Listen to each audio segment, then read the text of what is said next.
everybody. That was a solid clap, wasn't it?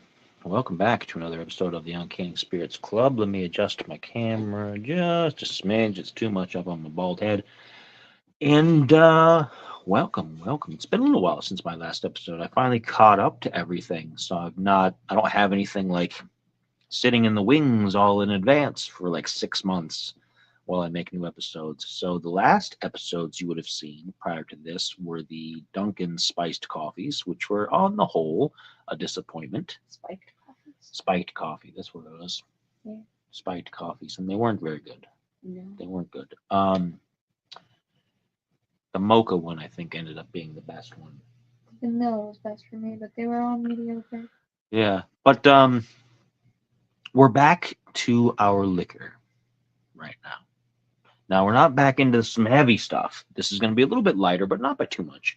We're going to try Bumbu. It's clear on the back. Bumbu Rum Company. It sounds like something they would say on a show about cars. The Bumbu. This Bumbu, the original, it says. Nice little bottle there. This was on its own special stand in the grocery store today, which tells me that it was new to my grocery store. It might not be a new product across the US, but it was new to my local area, which was nice to see. Because anytime something new comes through, I'm interested, as long as it's not like $200 a bottle, which it wasn't. I'll get to that in a minute. It is 70 proof, so it's 35% alcohol by volume. So, not full proof, but not bad. 70 proof is okay. It's moderate. It's something you can sip on and enjoy a little bit without quite having it go to your head, and you can have a little bit more of it that you might have otherwise. It says on the back that it's blended from fine Barbados rum and hand-selected spices that evoke the rich and colorful history of the West Indies. Product of Barbados. And it's imported by the Bumbu Rum Company, Philadelphia, Pennsylvania, which is about as far from rum country as you can get. But still. Now it's been opened. I haven't had it yet. I have. She has. But one thing to notice, and I don't know if this is every single bottle based on the quality of the cork they use, or if it's just our specific one. It is a nice looking cork. It is very large. It's got the mark burned into the top there.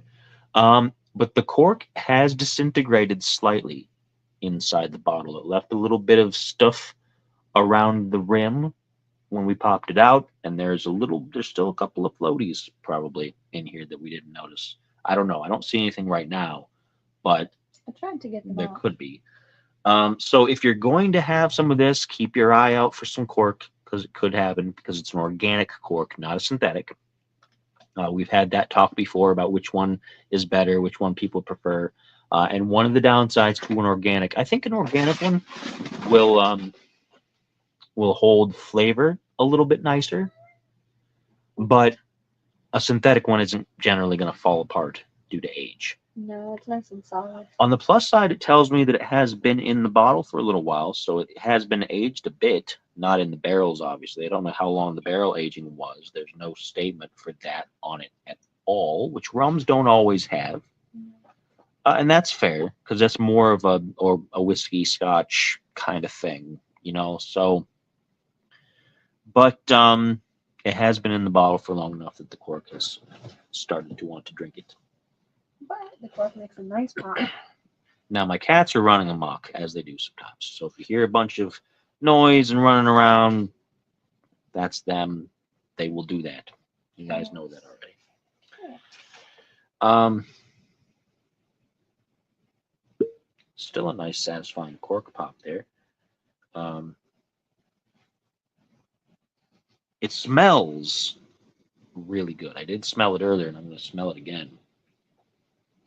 It smells like a cheese Danish. It does. It's delightful. And if you folks remember the things that I have liked the best on this channel, have generally, not genuinely, well, they might be genuine, but generally have been things that have had that kind of cream kind of taste to them. And now they're fighting amongst themselves. The rum makes us crazy. Shots did not drink the rum. Don't give people the wrong idea. My favorite whiskey is a rye whiskey. It's the Angel's Envy finished rye. It's been finished in Caribbean rum casks, Ooh. which might be why it's so delicious, because it tastes like a pumpkin roll. If you don't know what a pumpkin roll is, look it up and then immediately order one and be happy with yourself. This smells like a cheese Danish, which isn't too far removed from a pumpkin roll as far as the overall scheme of things go. So I'm looking forward to that. Now, being a rum, it is going to be sweeter than I generally like.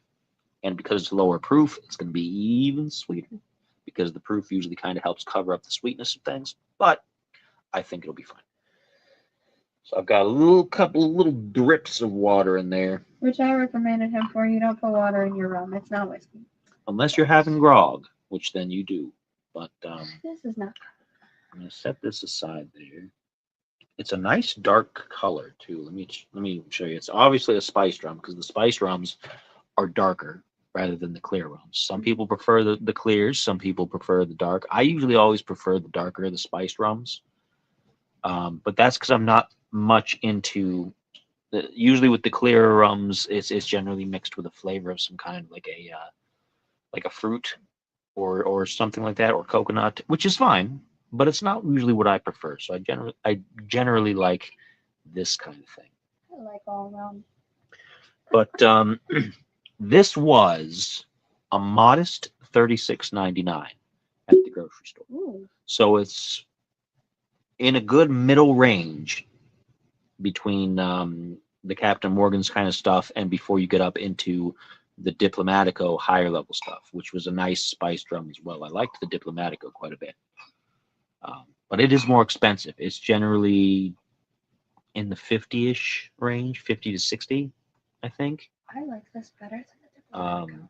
Spoiler.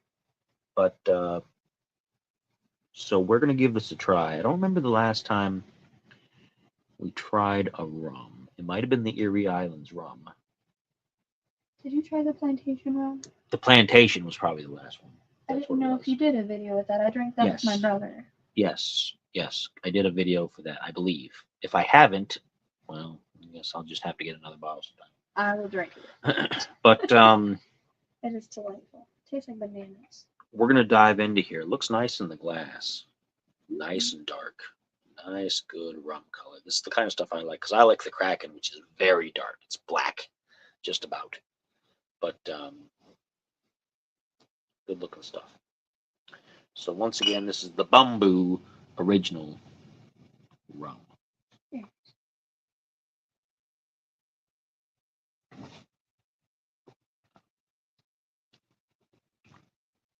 Okay. That's like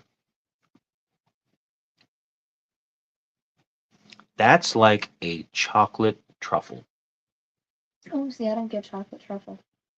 I'm getting like the kind that you get when you get those holiday assortments of the multiple different chocolates that are filled with different things, like the cordials and the maple cream and the whatever, and the chocolate ones, maybe not necessarily the truffle itself, but those chocolate cream ones.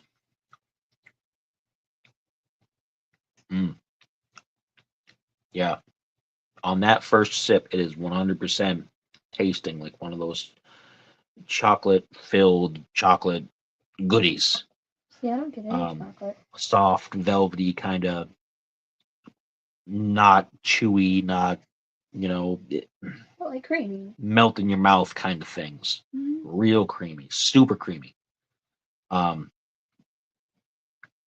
You can tell that this has alcohol, but the alcohol has taken a very nice back seat to the overall flavors of everything. It is a bit on the sweet side for me, but not to the point where it's like syrup. Not to the point where I'm kind of like, yeah, that's too much. Like the flavored Crown Royals. It's at a point where maybe I would want to have one of these and then probably be satisfied. Because Because if I had a second or a third, maybe I might be kind of like, that's a bit too much sugar for me. Mm. But that first one, I think, like I could make this stretch for a little while and really enjoy it. And it's still sitting on the palate too. It sits and it lingers, not like a film, not like a grainy kind of filmy taste. It's just kind of sitting around the inside at the bottom of my cheeks and the inside at the bottom of my lip here. So we're gonna see if we can take another taste because I don't think my palate is gonna cleanse like it normally does. I think it's kind of like, yes, we're going to keep this rum in our mouth. So let's take the second and see how it follows up the first.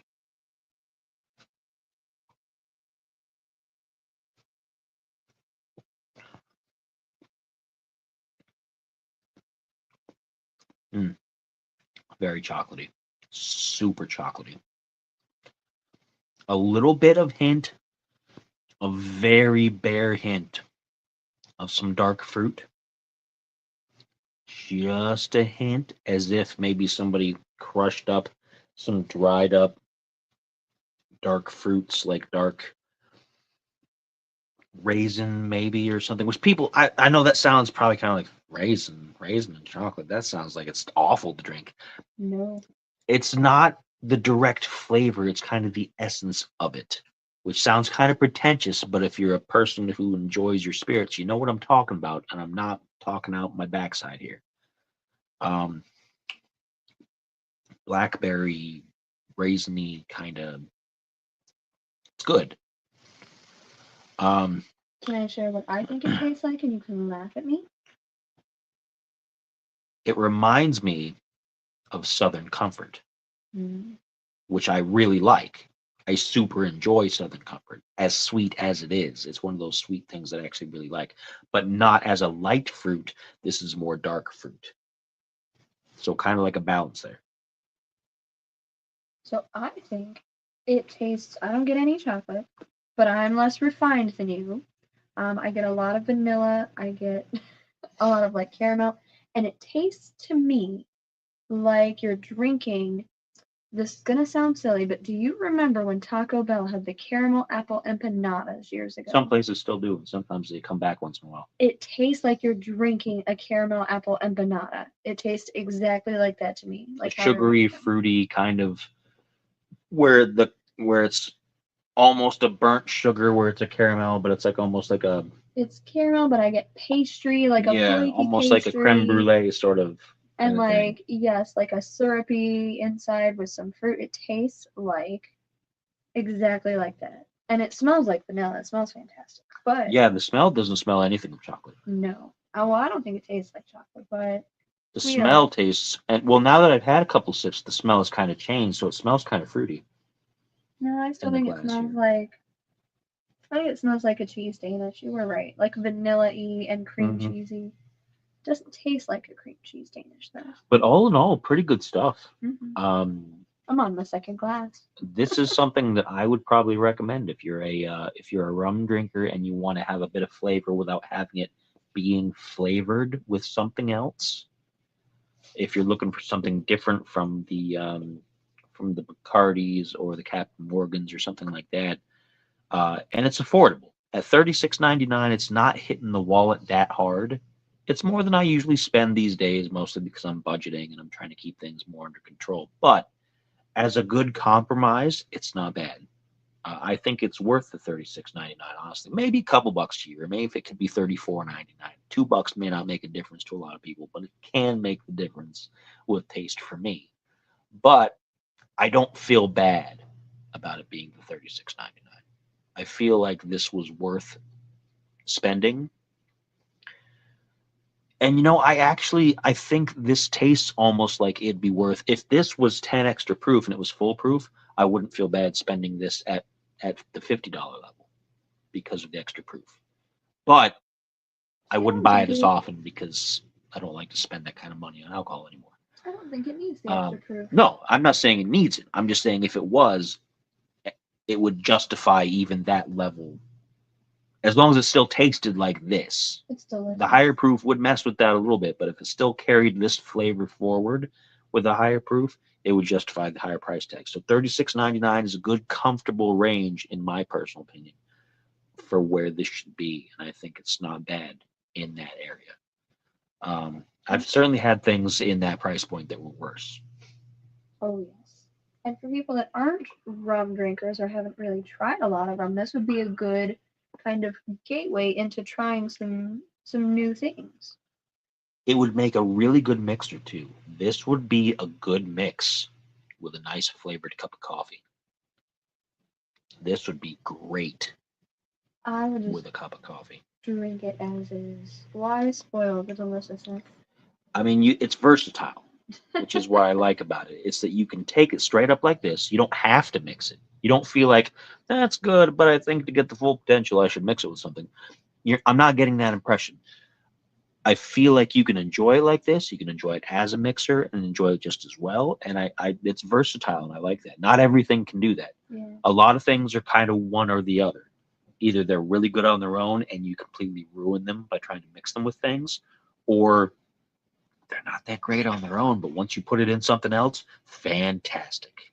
This would make an excellent fruit cake.